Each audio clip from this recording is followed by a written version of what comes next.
Je m'appelle Sébastien Lelay, donc je suis photographe de métier, mais je suis aussi musicien. Et depuis quelques années maintenant, je m'occupe de réaliser la musique des spectacles de Joseph Trébert et Pauline Noguet, qui s'appelle Terre d'Histoire. Je crée aussi l'affiche, accessoirement, puisque je suis graphiste aussi de formation. Donc j'ai quelques petites casquettes comme ça, voilà.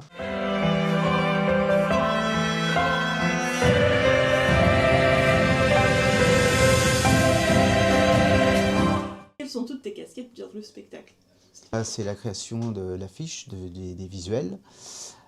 Photographier aussi les gens qui sont présents sur l'affiche cette année, pour la première fois d'ailleurs.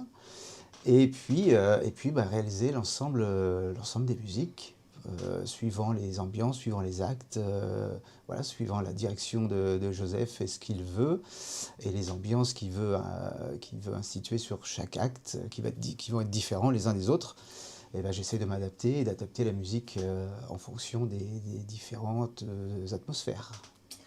Pourquoi est-ce que tu as accepté de participer à Terre d'Histoire depuis 2022? Mes motivations sur le spectacle, en fait, je n'ai pas accepté d'être sur le spectacle, j'ai proposé de créer les musiques. J'avais vu le spectacle en, je sais plus, La Voix des Murs, c'était 2017. 2017, voilà. Donc depuis 2017, j'avais vu La Voix des Murs, j'étais allé voir. Et je connaissais déjà un petit peu Joseph depuis quelques années déjà. Parce qu'on avait déjà travaillé ensemble sur un autre événement, c'était le festival Scène des Ménages, où il était technicien sur le... Et il a été même régisseur quelque temps d'ailleurs sur le festival. Donc je connaissais bien Joseph, et donc à la suite de ce spectacle, donc La Voix des Murs en 2017, je lui ai proposé de créer les musiques sur un projet futur dont je n'avais pas encore idée. Lui non plus d'ailleurs, peut-être que ça commençait à germer dans sa tête en tout cas. Et lors de la première édition de Terre d'Histoire, il s'en est souvenu, donc il est revenu vers moi, et puis il m'a proposé de réaliser les musiques, ce à quoi j'ai dit oui. Et donc depuis, c'est moi qui crée les musiques de tous ces spectacles, jusqu'ici en tout cas. Et qu'est-ce qui te motive à continuer?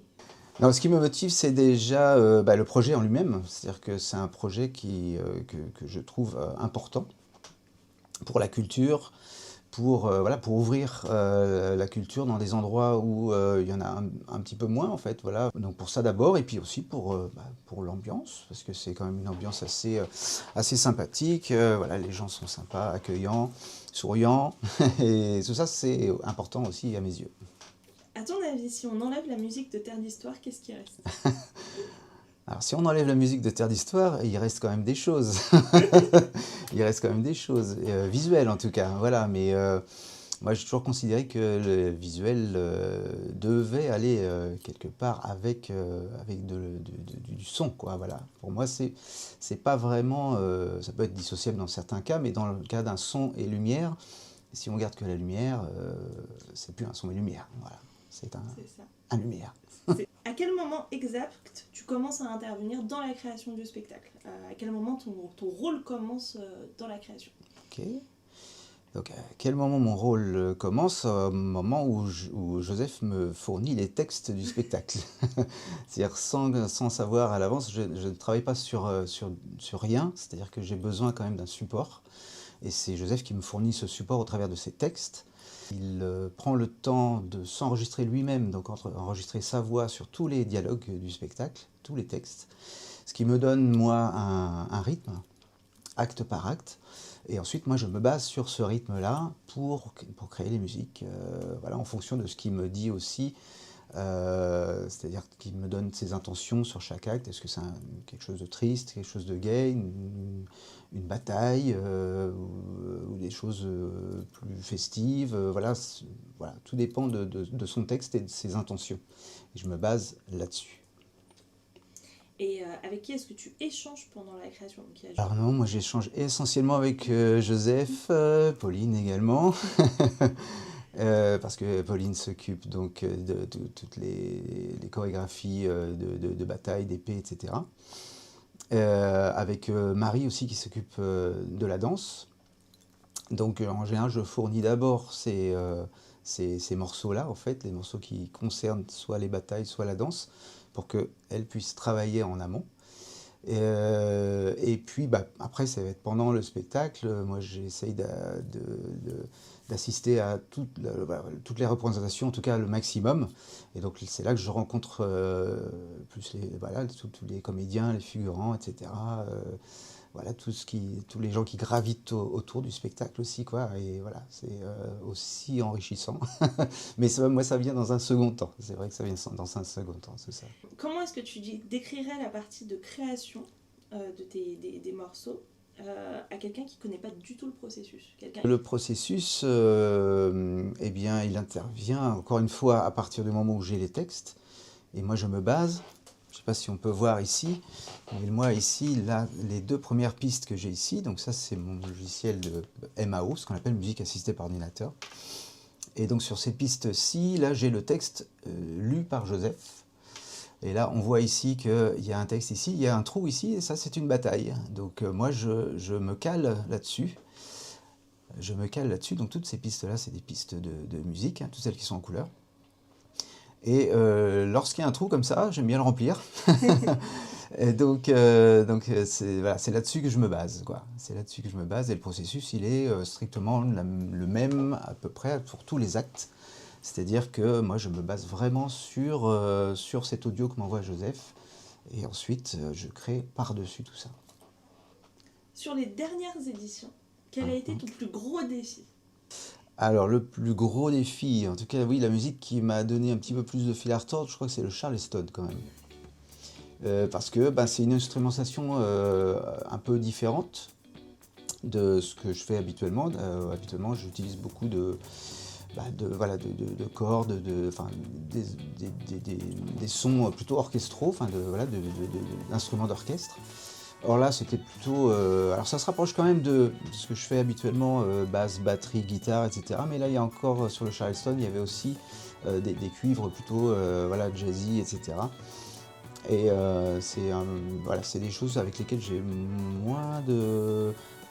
C'est un peu plus compliqué à travailler, mais voilà, ça se fait quand même, quoi. J'essaie toujours de m'adapter. On n'est jamais sur... là, par exemple, je vais avoir un twist à faire pour cette année. Et donc, ce sera un twist, mais ce sera un twist à ma façon. J'essaie toujours d'adapter un petit peu le truc.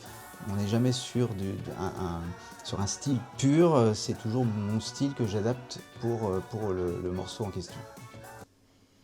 Et contrario, quelle est la musique qui t'a rendu la plus fière? La musique qui m'a rendu le plus fier, je pense que elle s'appelle Les Mousquetaires en déroute. Et c'est une musique de bataille, que j'affectionne particulièrement, en fait. Elle est assez puissante, elle est assez rythmée, et c'est une de mes préférées l'année dernière. Il y en a d'autres, mais celle-là... Toutes les dernières éditions, sur toutes les éditions? Sur toutes les éditions, je pense que c'est le final. En fait, c'est un morceau que j'ai créé avant. C'est le tout premier morceau que j'ai créé, en fait, celui-ci. Et je l'ai créé sans avoir là pour le coup, sans avoir d'enregistrement ou quoi que ce soit. Je l'ai créé un petit peu comme ça, au feeling. Et puis ce morceau reste depuis le début. Et il va être là encore cette année pour le final. Donc voilà, c'est très bien. Pour les années à venir. Et espérons pour les années à venir aussi. Il pourrait peut-être évoluer, on ne sait pas, mais il tient le coup pour l'instant. Est-ce qu'il y a eu un moment entre 2022 où tu as commencé et maintenant où tu t'es dit j'ai franchi un cap, ou alors il y a une routine qui s'est installée et ça devient plus facile entre guillemets? Au fil des années, évidemment, le fait de pratiquer, bien sûr, ça entraîne une espèce d'habitude aussi, hein. Donc effectivement, on peut dire que ça peut devenir de plus en plus facile, mais moi, comme j'essaie d'aller chercher toujours un petit truc en plus, et après ça dépend du morceau, c'est-à-dire il y a des morceaux qui partent tout de suite, on trouve tout de suite le thème, ça marche très bien, ça s'enchaîne très bien, et puis voilà, on le fait en quelques jours.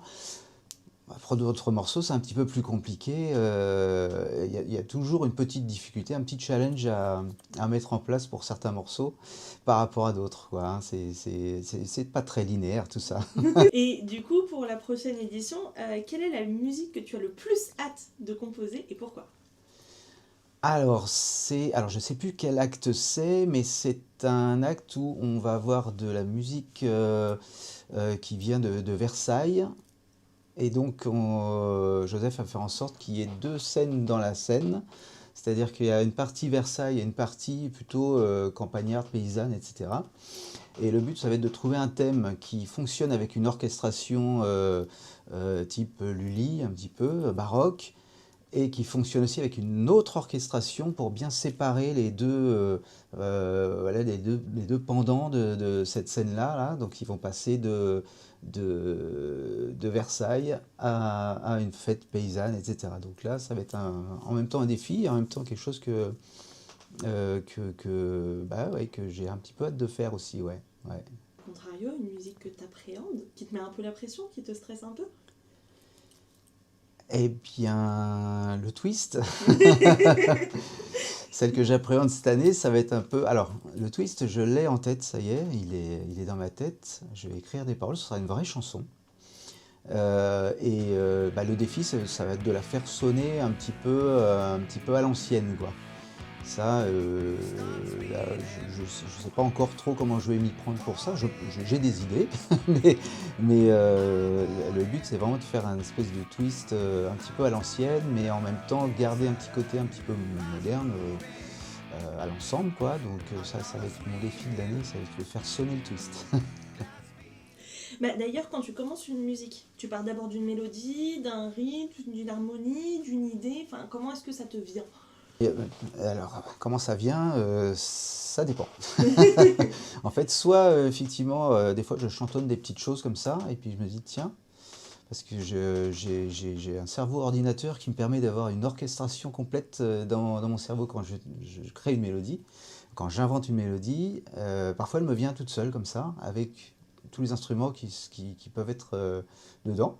Donc ça c'est plutôt cool, c'est plutôt intéressant. Et par contre je peux, comme je n'écris pas la musique, je ne la lis pas non plus, je peux l'oublier aussi. Donc j'ai mon petit téléphone et je fais beaucoup de vocaux, en fait, je m'enregistre beaucoup de vocaux en chantonnant cette musique-là. En me donnant des indications, je me dis peut-être que là, bah là, ça peut être des violons qui font ta ta ta ta ta ta, ou un piano derrière, etc. Enfin, voilà, j'essaie de recréer un petit peu ce que j'ai en tête sur mon audio, et après je peux reprendre ça plus facilement, et ça me revient beaucoup plus facilement quand je l'enregistre. Du coup, tu utilises quoi comme matériel concrètement? Alors, comme matériel, j'ai mon ordinateur, Pratique. enfin, pratique, L'ordinateur. et j'ai un logiciel qui s'appelle Cubase, qui est un logiciel de musique assistée par ordinateur qui fonctionne avec des pistes. Donc, on a diverses. Je peux rajouter plusieurs pistes. Là, on a une piste de violon, par exemple. Là, les-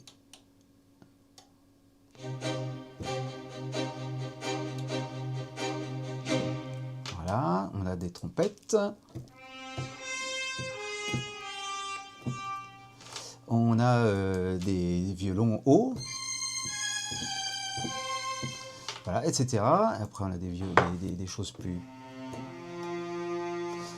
plus basses ici, voire très basses, etc. Et donc, on empile ces pistes-là les unes sur les autres avec des mélodies différentes qui se complètent les unes aux autres, et on obtient un morceau au final.